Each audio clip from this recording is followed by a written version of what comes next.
రాష్ట్ర ప్రభుత్వం 2026-27 సంవత్సరానికి ప్రవేశపెట్టిన బడ్జెట్లో అన్ని రంగాలకు, అన్ని ప్రాంతాలకు సమాన న్యాయం చేయాలని జరిగిందని ఎమ్మెల్యే జ్యోతుల నెహ్రూ అన్నారు. అంబటి రాంబాబు వ్యాఖ్యలు సరైనవి కావని, వైఎస్ జగన్ ఏ రోజు అంబటి కాపు నాయకుడు కాడని అక్కడ కూడా చెప్పలేదన్నారు. సీఎం చంద్రబాబు నాయకత్వంలో జగ్గంపేటలో అభివృద్ధి కొనసాగుతుందంటున్న జగ్గంపేట ఎమ్మెల్యే జ్యోతుల నెహ్రూతో మా ప్రతినిధి చంటి ఫేస్ టు ఫేస్. టీటీడీ పాలక సభ్యుడు అయిన జ్యోతుల నెహ్రూ అలాగే జగ్గంపేట నియోజకవర్గ వ్యక్తిగా ఎంతో పేరుగాంచిన జ్యోతుల నెహ్రూ గారితో ప్రస్తుతం మనం ఉన్నాం. అయితే ఆయన రాష్ట్ర బడ్జెట్ కోసం అలాగే రాష్ట్ర తిరుపతి లడ్డు కోసం ఆయన మరిన్ని వివరాలు అడిగి తెలుసుకున్నాము. సార్ చెప్పండి.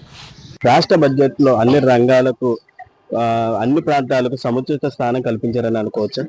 పూర్తి స్థాయిలో వాళ్ళ రాష్ట్ర బడ్జెట్ అన్నది చెప్పకనే ముందుగానే మా ఫైనాన్స్ మినిస్టర్ యొక్క ఉపన్యాసంలో బడ్జెట్ను సమర్పించేటటువంటి విధానంలో తొలుతగానే చెప్పాడు. దీన్ని ఆంధ్రప్రదేశ్ అనే దాన్ని 3 జోన్లుగా విభజించి 3 జోన్లకి ఇటు నైసర్గికంగా కానీ అక్కడ సమకూరేటటువంటి వనరులు కానీ వాతావరణం కానీ అన్నిటినీ దృష్టిలో పెట్టుకుని ఫలానా జోన్కి జోన్ 1కి ఈ రకంగా చేస్తాం, జోన్ 2కి ఈ రకంగా చేస్తాం, జోన్ 3కి ఈ రకంగా చేస్తామని చెప్పి చెప్తూ దానికి నిధుల సమీకరణ కూడా ఏ రకంగా చేస్తాం.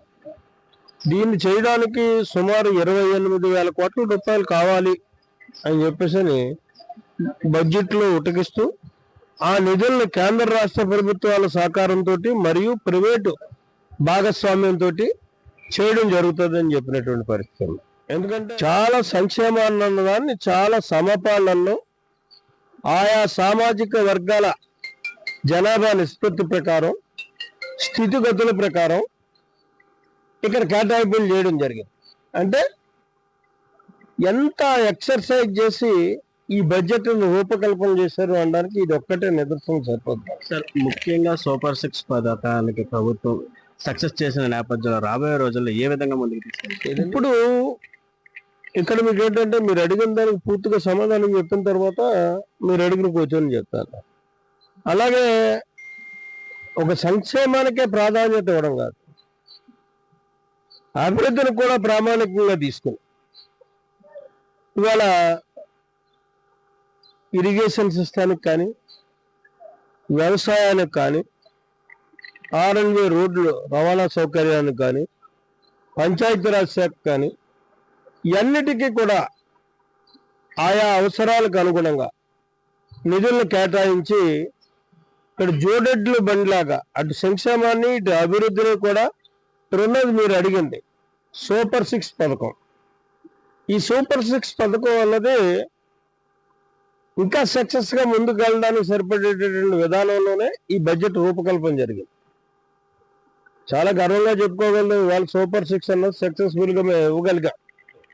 ఆ అన్నిటినీ చేయడానికి సరిపడేటువంటి నిధులను ఇవాళ సంక్షేమంలో కేటాయింపులు చేసి రేపు భవిష్యత్తులో మేము ఇవ్వదలుచుకున్నాం అన్నింటినీ కూడా. సార్, ముఖ్యంగా రాష్ట్ర స్థాయిలోనే కదా జాతీయ స్థాయిలో కుదిపేసిన తిరుపతి కల్తీ లడ్డు వ్యవహారం విషయంలో వైసీపీ చేస్తున్న సంగతులు దానిపై మీరేమంటారు? తిరుపతి దేవస్థానం అన్నది హిందూ సమాజానికి చాలా అతి పవిత్రమైనటువంటి ధార్మిక వ్యవస్థ. దాన్ని అపవిత్రం చేయడం అన్నది పూర్వం యజ్ఞం చేస్తుంటే రాక్షసులు దాన్ని భగ్నం చేయడానికి ప్రయత్నం చేసేవారు. అటువంటి అతి పవిత్రమైనటువంటి ప్రసాదాన్ని దీన్ని కల్తీ అనక్కర్లా. నేనైతే కల్తీ అన్నాం. ఎందుకంటే అసలు నెయ్యి లేనటువంటి పదార్థం అది. దాన్ని నెయ్యి కానటువంటి ఒక పదార్థాన్ని తీసుకొచ్చి, అయితే ఇక్కడ సిట్టిచ్చినటువంటి దాంట్లో కొవ్వు పదార్థం కలలేదని ఎక్కడ ఇవ్వలే, జంతు కొవ్వు ఉందని ఇచ్చింది. అలాగే కొన్ని ఆర్టిఫిషియల్ దాంతో నెయ్యి లాంటి పదార్థాన్ని తయారు చేసి వాళ్ళు సరఫరా చేసినటువంటి పరిస్థితి. సార్, ముఖ్యంగా చెప్పుకుంటే మాజీ సీఎం జగన్మోహన్ రెడ్డి అయితే మాత్రం గత కొద్ది రోజుల క్రితం అంబటి రాంబాబు అయితేనేమి జోగి రమేష్ అయితేనేమో కానీ కొన్ని అనుకో మాటలు అన్ని తర్వాత కూడా వాళ్ళని వెనకేసి రావడం ఏ విధంగా చూడొచ్చు? ఇప్పుడు ఇంకంతకంటే అతనికి దారి ఉందని. అంబటి రాంబాబు అనమన్నవాడు ఎవరు? అంబటి రాంబాబు పీక్ కూరేసినవాడు ఎవరు?